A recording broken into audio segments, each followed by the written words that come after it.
name's Holly. I'm the founder and chair of the Global Wildlife Rescue Project. I'm also known as the Eco Monkey, and I'm really honoured to be sharing my story with you today as part of the Emily Williamson statue campaign.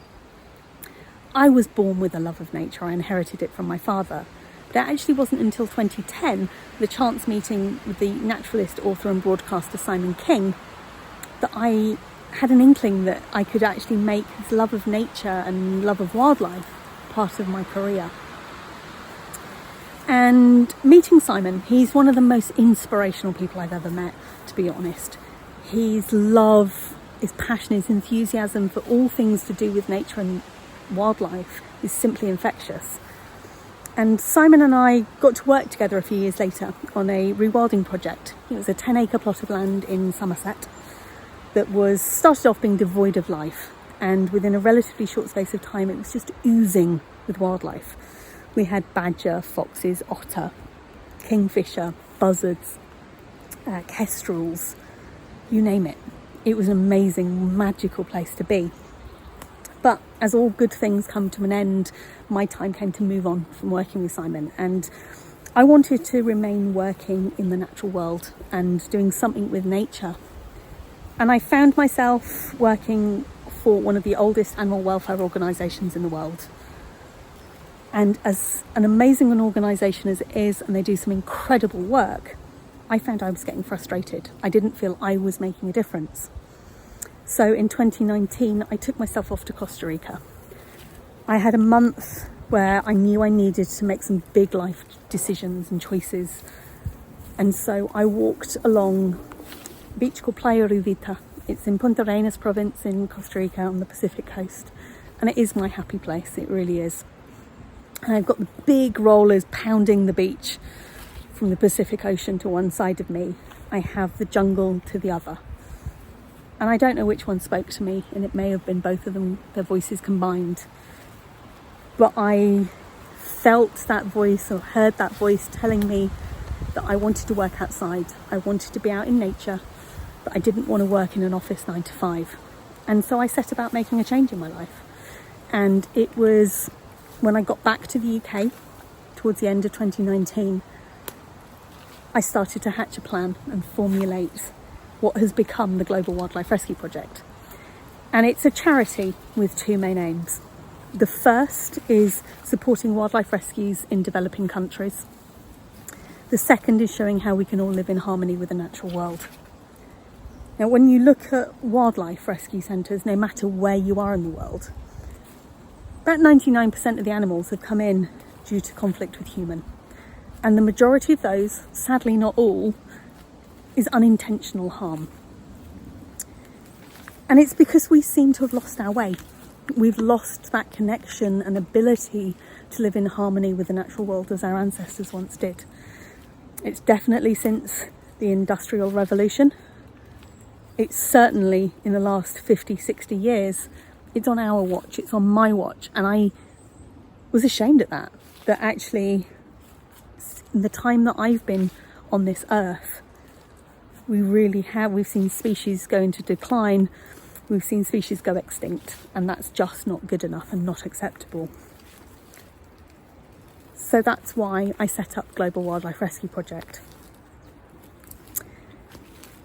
As lockdown struck, beginning of 2020, it's the time that I launched the charity, and I was looking at ways in which I could help people connect with the natural world. If you get to know the natural world, connect with it, you'll get to love it, and when you love it, you'll want to save it. So I was looking at how can I help people connect with the nature that's both in and around them. And I came across the practice of forest bathing. And it's a practice that it can be argued we've been doing it since the beginning of mankind. But in a formal sense, forest bathing, or the practice of Shinrin Yoku, has actually only been around about 40 years. And it started in Japan in the early 1980s. But they went through very much a cultural shift from being very much a land-based culture to it was the beginning of tech boom and mass urbanisation. And coinciding with that was a huge spike in the number of people being diagnosed with cancers and autoimmune diseases. And the government of Japan went, this isn't quite right, we need to do something about this. So what they did was commission lots of research. They looked at existing pieces of research, and one of those pieces looked at the health benefits of time spent out in nature. And it was by Dr. King Lee, who's based out of South Korea. And Dr. Lee's research found that if you're in an environment, such as the one I'm in right now, which is in beautiful ancient woodlands down here in West Sussex, that these trees around me are emitting what is called a phytoncide. Now, a phytoncide is a volatile organic compound. Sounds quite scary, but what it actually is a tree's first line of defence against diseases and some fungi. And when we absorb these into our system, these phytoncides, which later research has shown it's through the essential oils, through the sense of smell, that they boost our immune system through boosting our NK cell count. Our NK cells, or natural killer cells, are a very special type of white blood cell that are our body's first line of defence against cancers and some diseases. And it was on hearing this that the Japanese government went, right, we need to get more people outside in nature.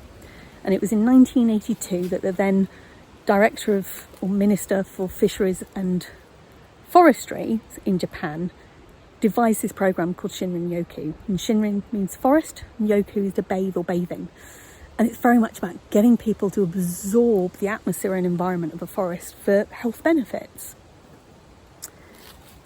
And reading all of this and finding out all about Shinrin Yoku kind of made so much sense to me. It's kind of what I feel I've been doing for so long. I always turn to the natural world for solace, for solitude, for sanctuary.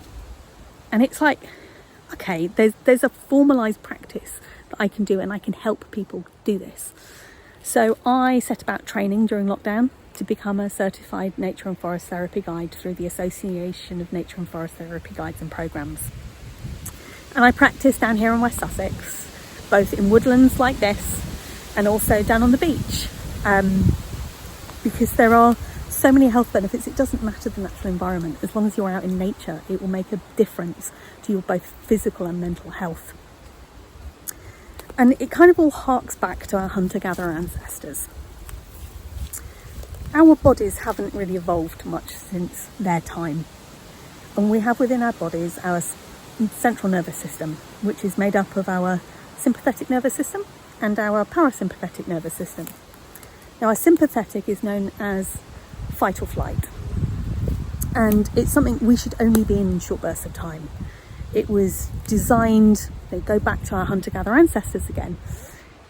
It's for when they're out hunting and they come across maybe a saber-toothed tiger or a bear or a wolf, and it's how do I get the hell out of this situation and get myself to safety. In today's world, we are triggered into our sympathetic nervous system every time our mobile phone goes off. We get a social media notification, we get an email ping in, we get a text message, we get a phone call, we watch the news, we read a newspaper. There are so many stress factors on our life, and it's just not a healthy place to be. What we need to be in is our parasympathetic nervous system, or rest and digest. And it's found that being out in nature automatically triggers our parasympathetic nervous system. And it again harks back to our hunter-gatherer ancestors, that it's when we hear the sound of birdsong, or we hear the sound of a babbling brook, we know life can be sustained, and therefore we are safe.